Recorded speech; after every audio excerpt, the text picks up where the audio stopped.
That was quite a breath going into this, Derek.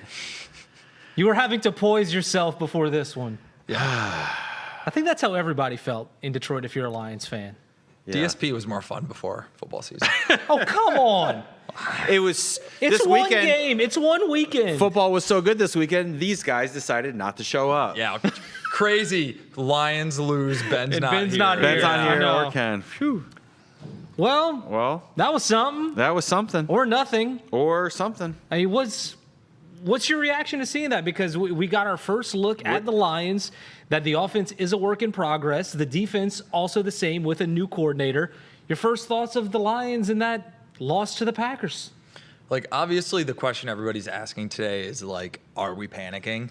Because there's only 1 week. So panic is probably too strong. But what I don't like is that basically all of the things that we were worried about going into the season are the reason that the Lions looked so terrible. Kind of all came to fruition like it was in one game. Offensive line changes. It was getting pressure on the quarterback. It was new coordinators. And, like, boom, 3 strikes.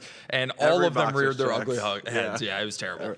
Yeah, so I want to reserve my judgment for just this week and not moving forward yet. This team was awful. They were awful yesterday. No pass rush. I mean, Jordan Love did whatever he wanted most of the game. The offensive line missed a lot of blocks. It was pretty bad. You know, you really were like, God, I hope they can score a touchdown. So it's not all just about how Ben Johnson left, but, and you know, maybe Tesla, maybe the best catch of the weekend. Awesome. But like the rest of the game was atrocious. I will get into Tesla in just a little bit. Dan Campbell brought him up and how he missed so much practice last week. They really couldn't get him into the game plan.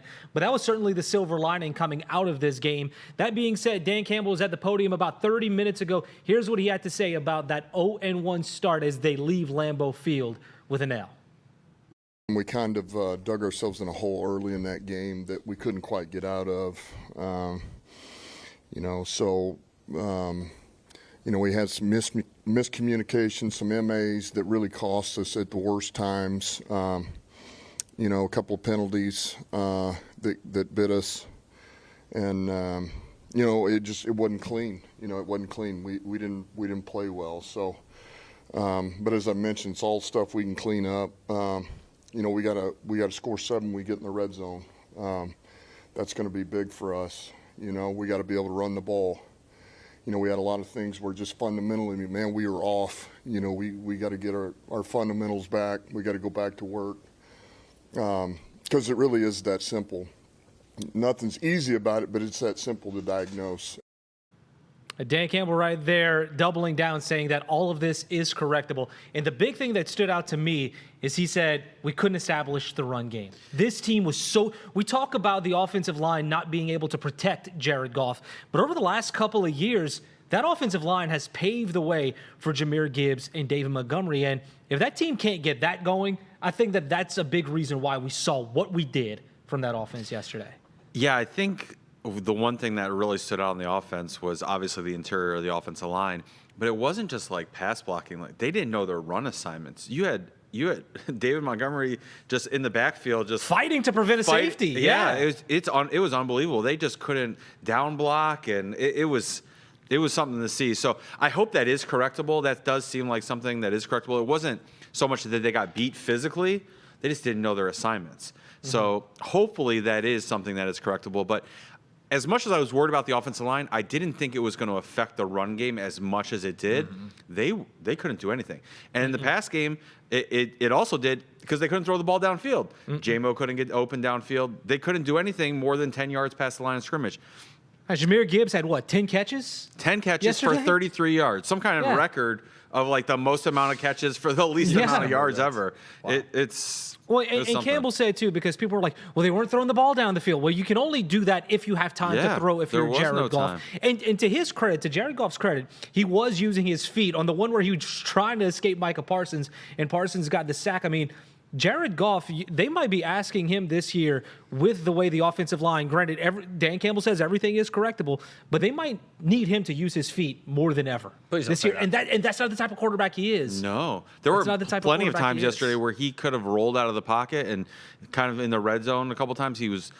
he could have rolled out of the pocket and maybe at least got some open space, or made a play with his. There was not he can't. It causes me physical pain to watch him run. Like you know how like they'll tie the sled around dude's waist, and that's what it looks like when Jared Goff runs. Boy. When Micah Parsons caught up to him, I was just so angry because the game was already over. But then I knew Packers fans were also going to be really happy. Yeah, when Micah Parsons got a sack. Exactly. So yeah, it was just honestly the cherry on top of a terrible day. Any hope that I have for the offensive line is strictly based on faith for Dan Campbell and Brad Holmes of the goodwill that they built up previously, because there was nothing that I saw during that entire game that made me think that this offensive line can be any good beyond Penei Sewell. There's 4 guys that I have major questions about. He did have a tough Yeah, day. well, when you're the only one playing out there, I feel like that's going to have a big effect on him too. If he's playing with much worse surrounding offensive linemen, then his play is probably not going to be quite as easy either. So, yeah, I'm really worried about that offensive line. Was before the game and even more so now. The defense did settle in, but they also spotted the Packers a lot of points to start off that game. That's another side of the ball that's getting used to a new coordinator with Calvin Shepard. Anything that surprised you about the defense and the way they came out of the gate in week 1? It was basically exactly what we all expected and or feared, I think. They did settle in, but it's so hard to know in NFL games. Like, okay, that team's up 18 points. Like, how much are they still pressing on the gas? And the Packers did a really good job of limiting the number of possessions in that game. I mean, it was halftime, and both teams basically had 3 possessions. So, I thought the defense was fine, but if you aren't able to get pressure in this league, then nothing else that you do matters.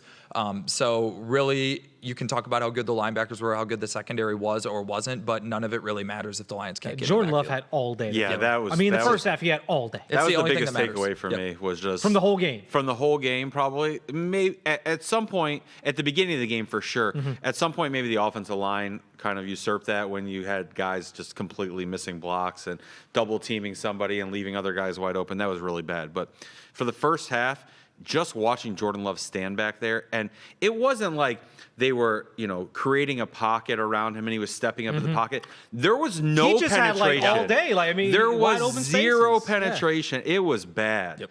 And they can't win like that. And I think it's surprising too, because on both sides of the ball, the Lions have prided themselves on being physical and dominant in the trenches. Yeah. The last 2 seasons. That's why they have won football games, and we didn't see this. When's the last time you can remember walking away from a Lions game feeling like this? Like they got bullied, like they got manhandled. For me, it's Baltimore a couple years That's ago. the obvious one, right? Yeah. That's the one. And Yeah, that's really the last time they got shut down this much offensively. But again, I mean, that kind of gives you some hope, at least from my vantage point, that this maybe was just the little blip on the radar for this team. I agree, but that Baltimore game was week 7, 8, 9 or something like that, and the Lions had looked pretty good before that. So I feel like we had something to fall back on, whereas this year it's just so much uncertainty. Coordinators, new players, it's just the first data point that we got was so negative that it's like, I don't know.